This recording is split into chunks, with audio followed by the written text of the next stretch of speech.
Okay, we can take questions, and I said Richard would have the first chance. Do you have the other microphone? Oh, is it this that we're using?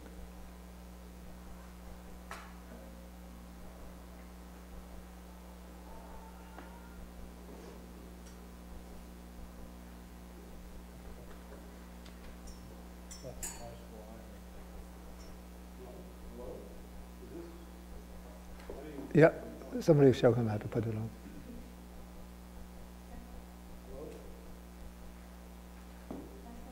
I think you have to, let me see it.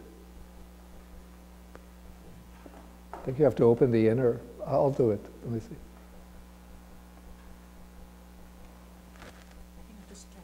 Yeah, you turn it on the inside. There's a button to press here. That's the on-off switch. This is the mute and sound switch.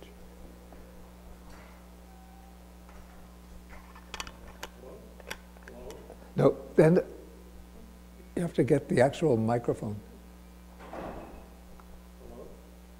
Anyway, you have a strong voice. All right. If I re-ask my question, let me preface it this way. Okay. In the symposium, Plato has Socrates. Okay. Okay, Plato has Socrates pictured speaking about love. Everyone else at the symposium has already spoken. They've all given great praises to gods and goddesses of love, except for Aristophanes, who's a much subtler guy and much more interesting. Anyway, when it's Socrates' turn, he says, "Oh no, that's not true. Love isn't this wonderful creature. Love, in fact, is very ugly. Is a dwarfish character, and is in constant pain because of all of the lack that he feels. That is, love is an absence of, of all this stuff." And so he then has the ladder of love that his Diotima told him about, right? And he describes, okay, how to come to love the world and all of that. And the thing is, the assumption of the whole thing is that it's in positive terms. That is, he sees love as an absence. That's a lack, an emptiness. And when love gets gradually filled up by learning to love better and more things and so on, then, the world becomes its full self, sort of in the Upanishad sense. Okay? Now, the Buddha reverses this. He says, okay, we're going to go after emptiness. Yeah. And we want to get rid of all these layers of the plenum of fullness and all of that. And so once emptiness is the positive thing, in a sense, the desire not to have anything, which is, by the way, something they actually agree about. There's a fundamental agreement there between Plato, Socrates, and the Buddha, in that desire is seen as a form of suffering. It's an absence, okay? But then the Buddhist solution is to regard fullness and existence as a negative thing. And he seems you get rid of these layers of existence, and what you're left with is really parallel to what you're left with at the end of Socrates' speech, which is where you feel equanimity towards everything and magnanimity towards everything, except he's reversed the polarity. And what I'm asking is, why does the Buddha assume that when you lose desire, that is an attachment to things, that then you lose existence also? Why is the loss of desire for existence equivalent to the loss of existence? Okay. Because there's an odd mismatch between those two sets of concepts, right? I mean, they're viewed, the implications are entirely different. And somehow I'm wondering where does the assumption come from that if you lose the desire, you lose the thing? Okay. I think I have to unpack your question or parse it in certain ways. Yeah. First of all, the word that I'm rendering as existence is the Pali word bhava.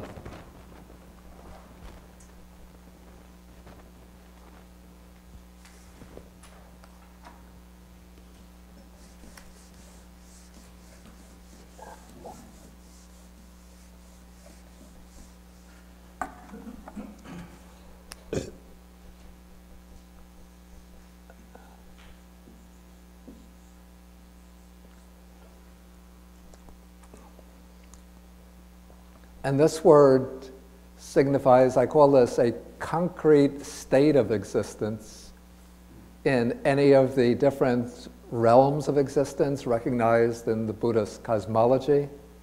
So bhava would be a concrete state of existence that will begin with conception or origination into that realm, and which terminates in death or passing away. Okay, so according to the Buddha, any particular individual existence is a bhava. So right now we have our bhava as human beings in the human realm. And what the Buddha teaches is that through time without beginning, we have been going through a continual repetition of existence. And this repetition of existence is what's called puna bhava.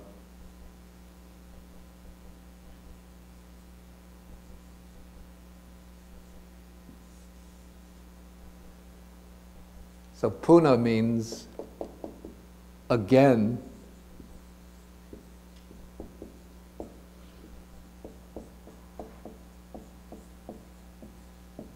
Existence, repeated existence. So we go through this cycle or this succession of existences through time without beginning, again and again taking birth, well, beginning actually with conception, coming through birth, growth, aging, and death. And so, in a sense, this is the problem that the Buddha faced when he went on his quest for enlightenment. And because this whole cycle of repeated existence involves again and again going through old age, illness, death, and then meeting with disagreeable experiences, sorrow, grief, displeasure, dejection, pain, and so forth, it all becomes qualified as dukkha, which doesn't mean, despite the common translation, simply as suffering, but it means what is unsatisfactory, deficient, inadequate, defective. And so then the Buddha inquires, this was sort of what he was looking for in his quest, what is the underlying cause of puna bhava? What is it that maintains this cycle of birth and death over and over? And then the Buddha comes to the conclusion that it's the craving for, especially the craving for existence,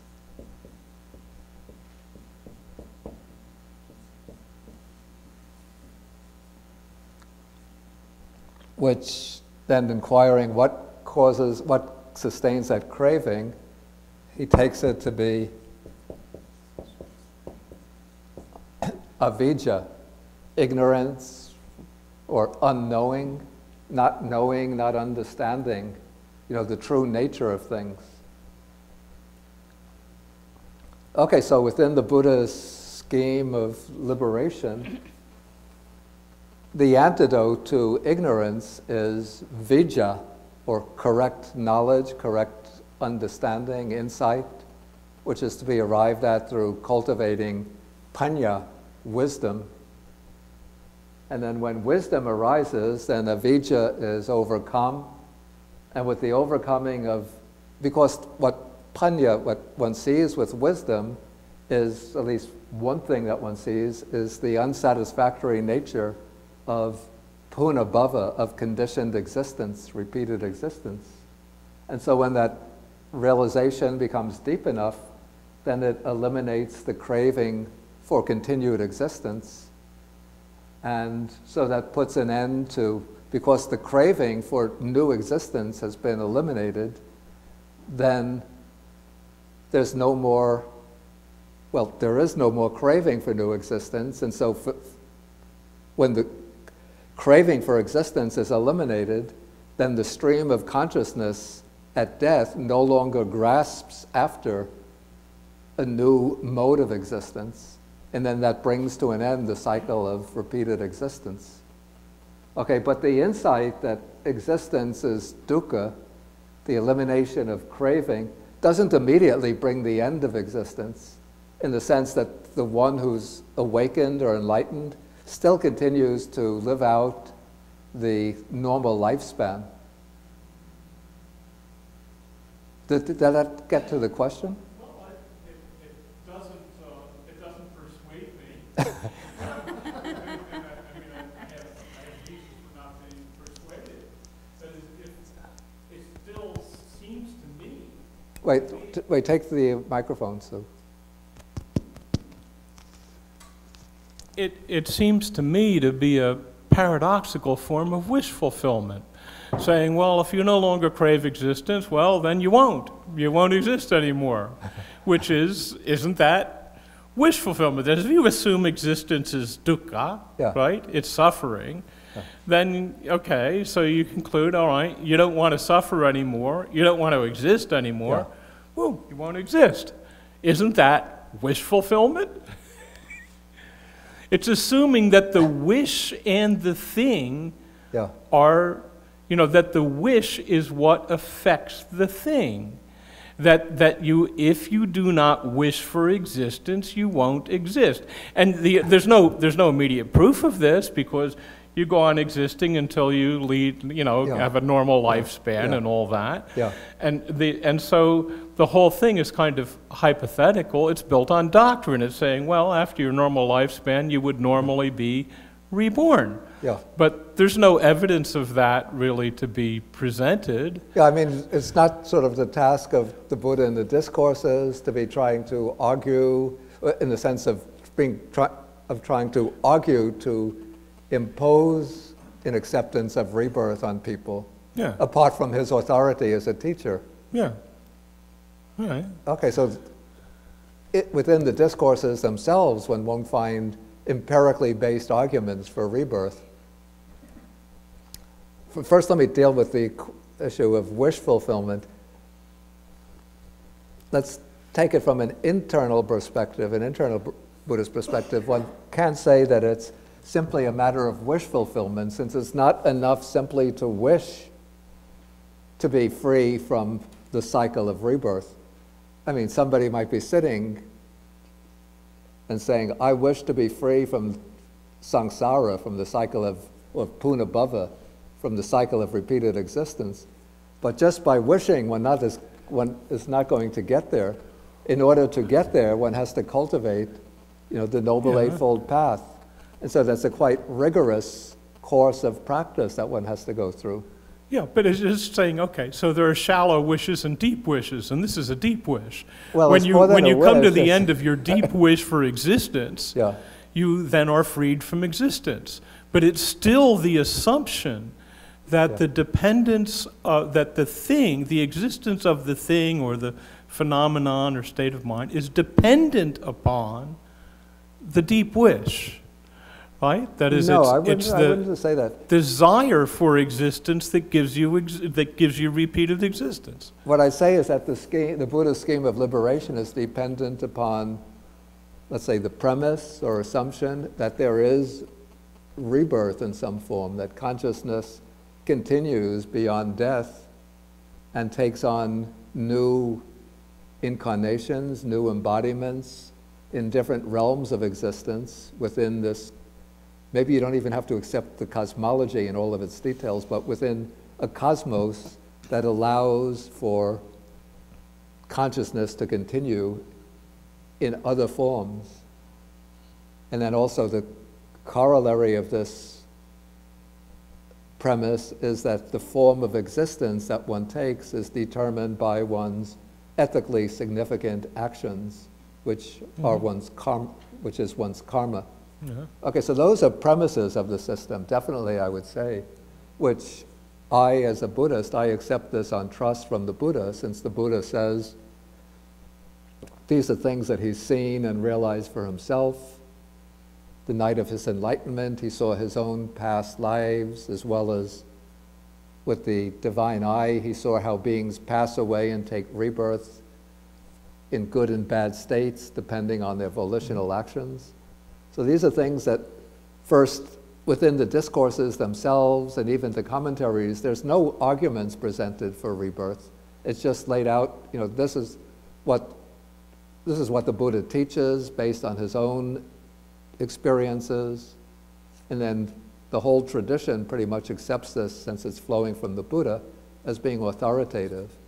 It's not presented like, I would say, I wouldn't call it like a dogma in the sense that you have to believe this in order to be saved. If you don't believe this, you're going to be punished eternally in hell or anything like that. But these are like the foundational beliefs of Buddhism, or the Buddha's teaching. When we step out of the inner domain of the teaching, sort of, and then look at the premise of rebirth, then looking at it objectively, I don't think one could present any kind of rational argument that will establish rebirth as a definite, as a necessary truth, even though some of the later Buddhist philosophers in India, Dignaga, I think Dhammakirti, tried to develop a logical proof of rebirth, and now the Tibetans, particularly the Gelugpas who study Dhammakirti, use Dhammakirti's arguments that it's necessary in order for consciousness to arise. It has to arise from a cause which is of the same nature as itself. And since the only thing which is of the same nature as consciousness is a prior moment of consciousness, therefore the first moment of consciousness at conception must have been preceded by a moment of consciousness before conception, that is, the consciousness from another life. Therefore, we prove that rebirth is true. But it's like an ontological proof. Yeah, I mean, it can be easy to undermine that argument in various ways. So, for myself, I just accept rebirth on the basis of the Buddha's teaching. But if one wants to look at it empirically, there are cases that I've mentioned previously, or researchers who have investigated reported cases of rebirth. And you could look at these for yourself and decide how rigorous the evidence is.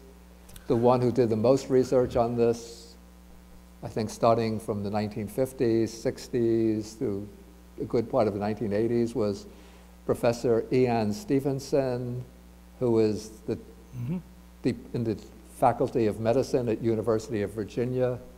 He has, maybe his most general book is called 20 Cases Suggestive of Reincarnation. Then he has a number of more specialized studies in this area. And then I think he has somebody at the University of Virginia now has continued his type of research. I don't remember the name. Well, it's not so much the empirical evidence, it's the assumption that the desire is, that you remove the desire, you remove the thing desired for, which strikes me as very similar to the objections to Heidegger's being in time, saying, well, he's caught in this objections to what? I didn't catch it. The objections to Heidegger's being in time. Oh, to Heidegger's being in time. Yeah, it's saying, you know, he's saying, well, okay, he can make a way to metaphysics here, and what lots of readers are saying is, no, you can't, because you're assuming that the description of a state of mind is equivalent to the description of reality, right? And this is the same kind of thing. It's saying, well, the description of, as you have the desire, then the existence is going to follow the desire. Yeah. That's a basically subjective premise. Yeah, I mean, that's the premise. Right, and that's what strikes me as saying, well, that's why it seems to me it's really primarily backed up by the authority of the Buddha. Yeah. And right, so it's an argument for most people, it's an argument from authority because the relevant personal experience is the Buddha's personal experience. Okay. It's not the personal experience of the rest of us because we're not qualified to have that experience. It's assumed his experience is far more valid than ours because he's a far better person than we are. And it's like, here, look, he was an accurate perceiver of other people who always said the right thing at the right time and persuaded, thousands of people and all of that. And a great man, and we're not. Okay, let me just make one comment, and I think we have to give some other people a chance to ask questions.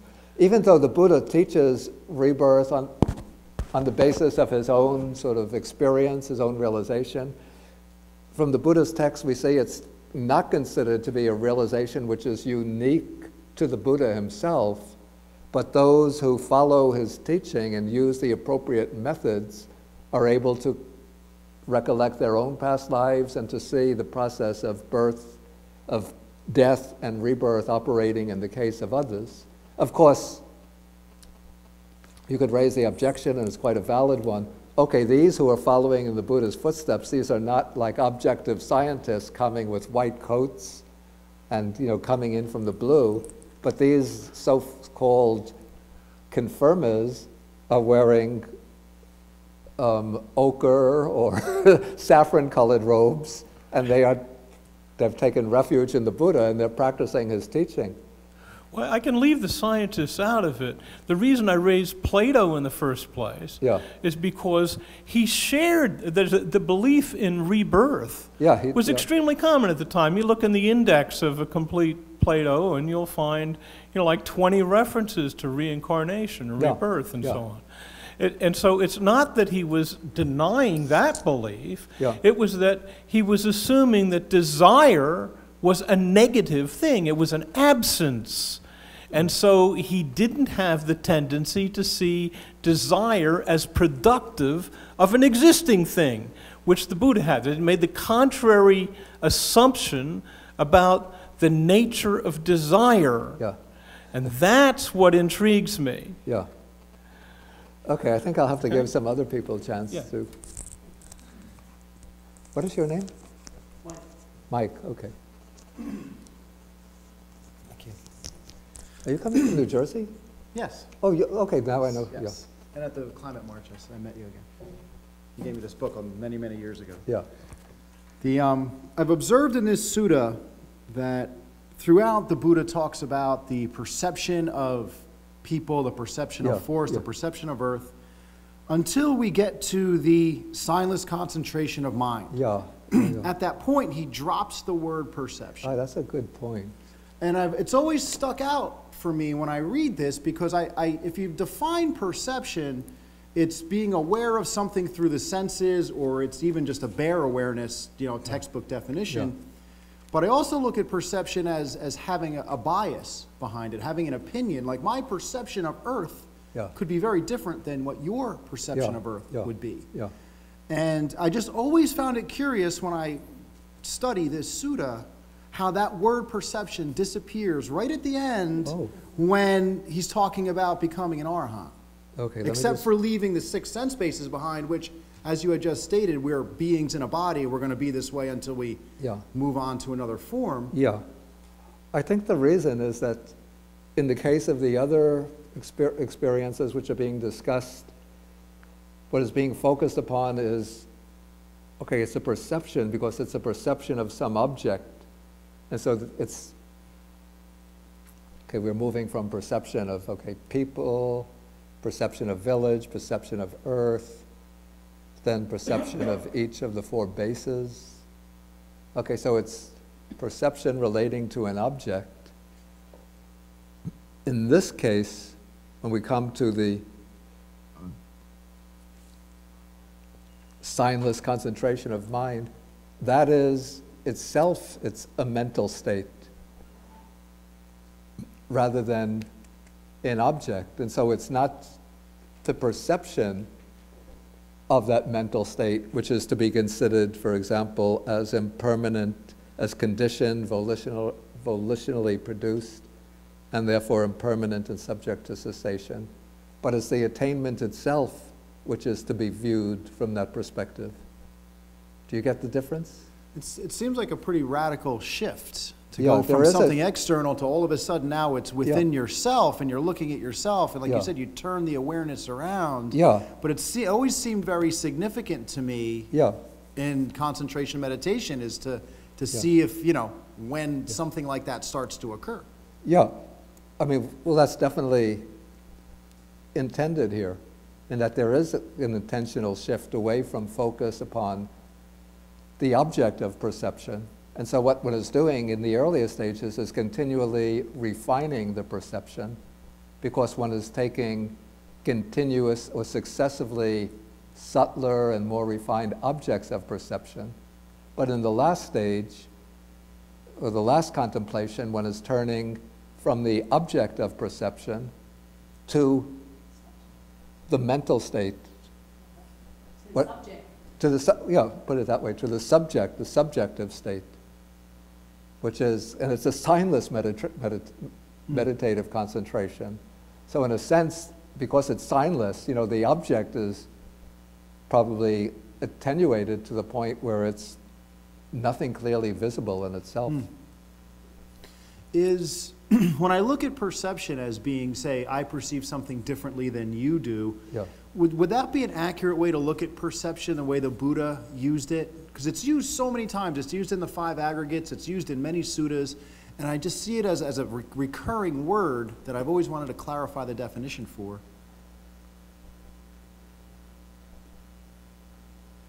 Yeah, there are actually, there are different ways in which the texts treat perception. Okay, the simplest way is in terms of the object, the perception of visible forms, perception of sounds, odors, taste, touch sensations, mental objects. So that's simply differentiated according to the object. But there are also ways of classifying perception according to, maybe call it the subjective tone of the perception. Right. And so the Buddha speaks sometimes of wise perception or wholesome perception, Right. and then sometimes of unwholesome perception. So the unwholesome perception would be perception which is sort of tinged with desire, in the sense of craving, perception tinged with ill will, and perception tinged with harmfulness, with the intention of harming others.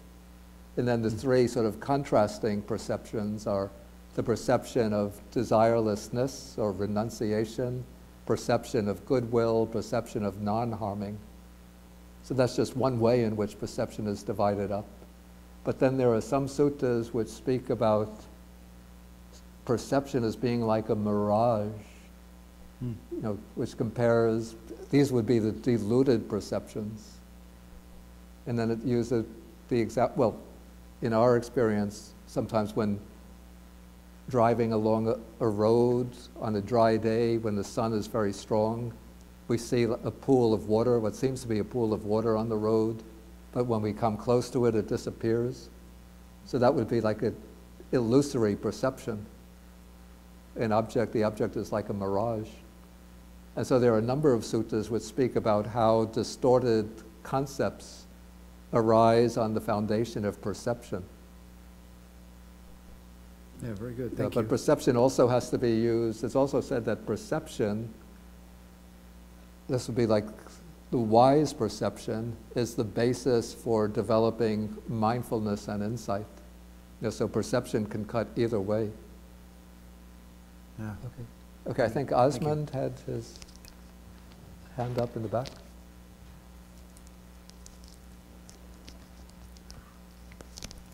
Yeah, it seems like the Buddha was following the 4 arupa jhanas, and then he went to like the 9th jhana, which is the cessation of perception and feeling. And maybe that's why he left out perception. Yeah, that actually brings up an important point. It's good that you brought that up.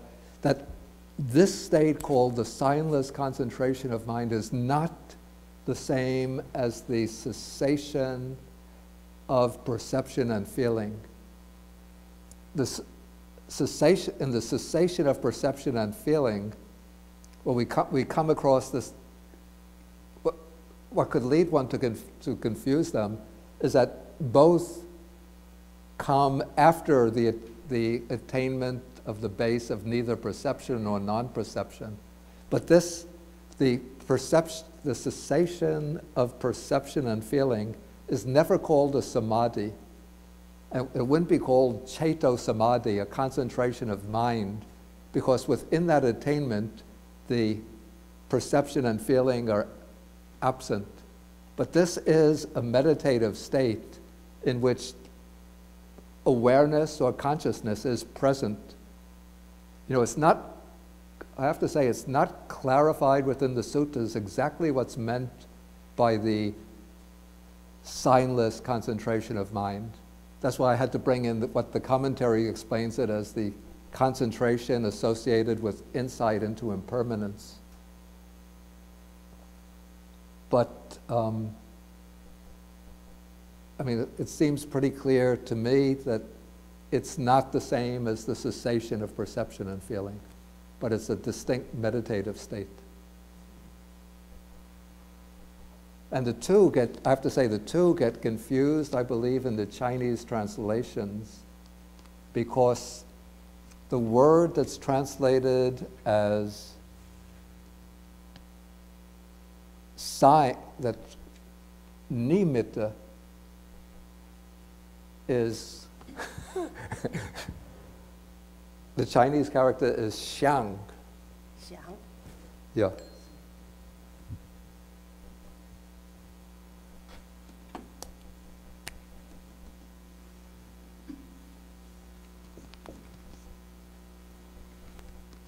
Wait, something is missing here. I saw it in my mind's eye. Right, this.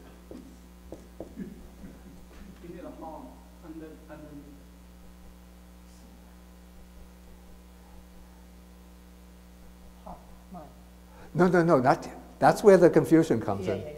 That's where the confusion comes in. You see, this is pronounced. I've seen it both with the first tone and the fourth tone. Yeah, I've seen it in both ways. Xiang. Yeah. Okay. So this is equals nimitta. And so unimitta is, do I dare try wu xiang? It's something like, You can use the simplified one. what is it, something like? Very close. Very close.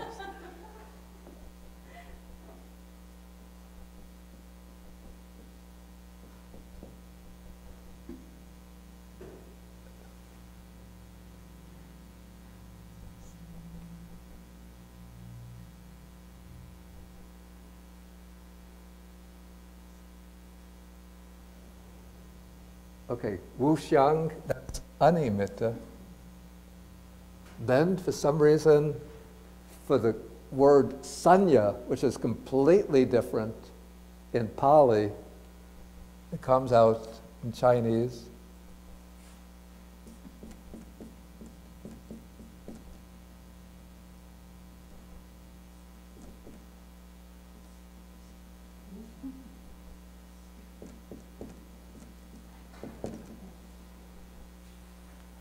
Wu xiang.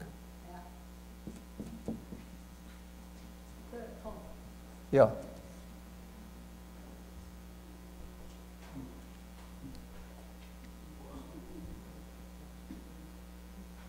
Yeah, so the translators, where they should have used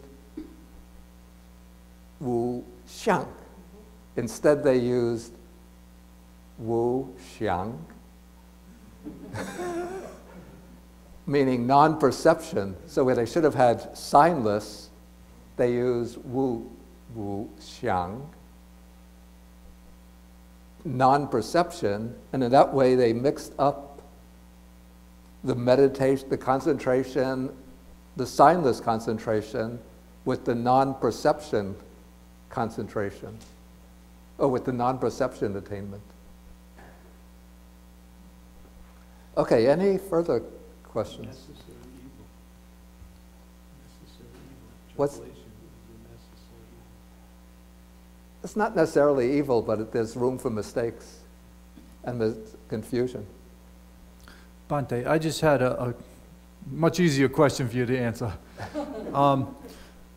The punabhava, the again existence, what is the difference between that and samsara? I always thought it was the same They're thing. pretty much the same, except maybe samsara just suggests the length of it, going on and on and on, whereas punabhava just puts the emphasis on the repetition of it. But in effect, they are the two terms for the same thing. Okay. Okay. I'll do a little bit translate that. Question number one is basically ask why Buddha go through from to formless state of meditation, because it's not required. Even with form third jhana, they can still reach liberation. I think he's just trying to show the successive stages and the refinement of emptiness. So to be complete, he has to bring in the formless meditations. And that's actually, this is another question is basically is asking what is the lowest jhana is required to achieve liberation. That question isn't related to the sutta, so I'm not going to answer. Okay, well, if there's one more question, then I'll answer. Then we have to stop because there's another group coming in here. Bhante, what is nimitta? Since there's wu xiang, then can you please explain? What is the nimitta here? Yeah. What is sign? Then signless, right? And what is the sign? Yeah. Here the word nimitta is being used differently than it comes to be used within the work like Visuddhimagga and the commentaries, where nimitta is used to represent the inwardly visualized object of meditation.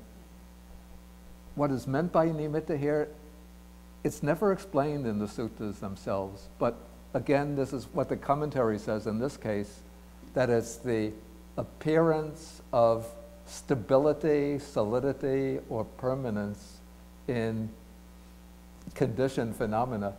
And so when one develops the perception of impermanence or the contemplation of impermanence deeply enough, then it removes that appearance of solidity or stability in phenomena. So nimitta would be, in that case, the appearance of stability, solidity, or lastingness in phenomena. Okay, we have to end for the day, so again, we'll end with 3 half bows to the Buddha.